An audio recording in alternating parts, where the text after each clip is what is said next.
Okay, kids, it's reading time. Whew. We're going to read the Wuhan Coverup.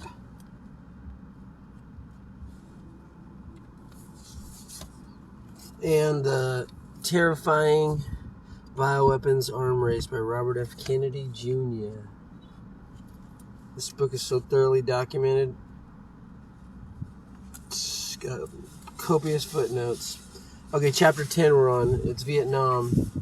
In the 1960s, the U.S. military made Southeast Asia the testing ground for the new generation of chemical weapons like napalm and dioxin-containing herbicides like Agent Orange. You know the song by R.E.M.? My Orange Crush. We are agents of the free, coming in fast to take over the... That's about napalm gas in cities in Vietnam.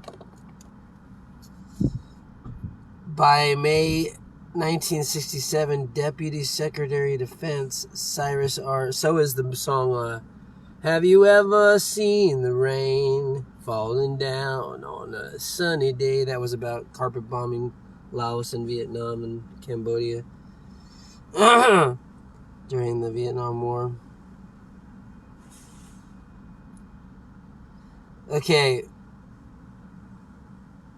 Anyway, sorry. By May 1967, Deputy Secretary of Defense Cyrus R. Vance acknowledged to the Senate Disarmament Committee that the United States was actively developing chemical and biological weapons. That year, the United States aggressively beat back a United Nations proposal to criminalize the use of all gases for offensive purposes. The Army and Special Forces were by then widely developing tear and nausea gas weapons. Shit, that's my saying. I'm going to start working in 2 hours. Should I cancel it? No. Okay, the U.S.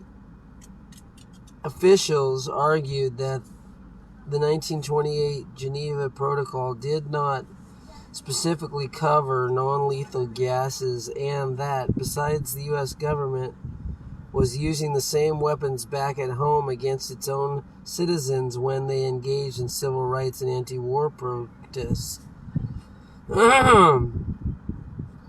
Agent Orange. The U.S. also argued that the 1925 agreement did not cover herbicides like Agent Orange.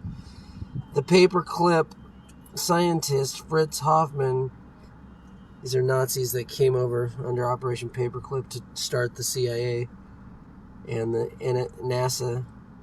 Nazi became NASA. Changed one letter. Never a straight answer is what they should be called. The paperclip scientist Fritz Hoffmann had pioneered the study of dioxin during the years with the Reich and boasted that he played a key role in developing Agent Orange for the CIA.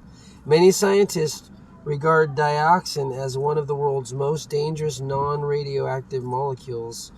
A U.S. military project, Operation Ranch Hand, was at the moment blanketing Vietnam's forests with farm fields with 20 million gallons of various defoliants codenamed Agent Pink, Agent Green, Agent Purple, Agent Blue, and the dioxin-based Agent Orange to rob the Viet Cong of their food and hiding places.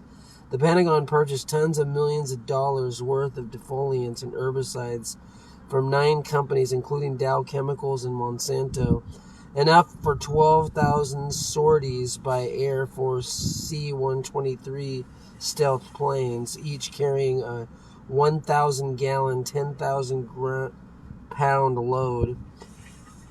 Each 4-minute sortie defoliated 300 acres of cropland and forest. Ranch hands... Oh, and forest, sorry, that's the end of the sentence. Ranch Hand's commander, Air Force Major Ralph Dresser, told reporters that his group's slogan was, quote, "Only we can prevent forests," end quote. Prevent forests. It's great. Destroy nature. The greatest destroyer of nature has always been the military-industrial complex. So anyone that tries to say that greenhouse gases are destroying the planet should be focusing on the U.S. military-industrial complexes. That's the greatest killer of the environment and the releaser of greenhouse gases. But they don't, because they're not really interested in global warming. It's just a fucking hoax to get you controlled. In total, the U.S. Chemical Brigade defoliated over 5.5 million acres, about 2.4% of Vietnam, dropping enough Agent Orange to cover and destroy 5 million acres of upland forests and 500,000 acres of food crops. The affected areas had a size approximately equal to that of Massachusetts. As of 1950, nearly 4.8 million Vietnamese citizens were exposed, causing 400,000 deaths and another million disabilities and other health problems. Some 300,000 American military veterans have died from Agent Orange exposure, nearly 5 times the 58,000 who died in combat.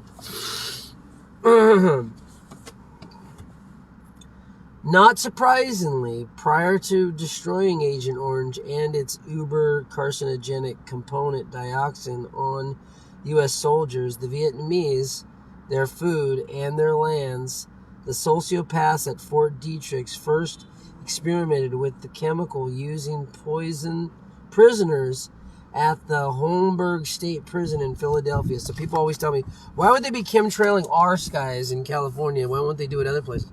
They always use it first on the American people, and then they use it on the other people. So they first took state prison people in Philadelphia and used Agent Orange on them and see how deadly it was before they'd used it on the Vietnamese people. The Army subsequently studied those men for development of cancer, indicating that the military chemical that the U.S. military chemical corps suspected Agent Orange was a carcinogen from the outset, something that military brass and Confederates of CDC initially denied under oath. They always do it. Fucking CDC is a deadly organization. It always has been. It's a wing of the Pentagon. That's why he says up and down the chain of command. Science isn't based on a chain of command. That's fucking militarism.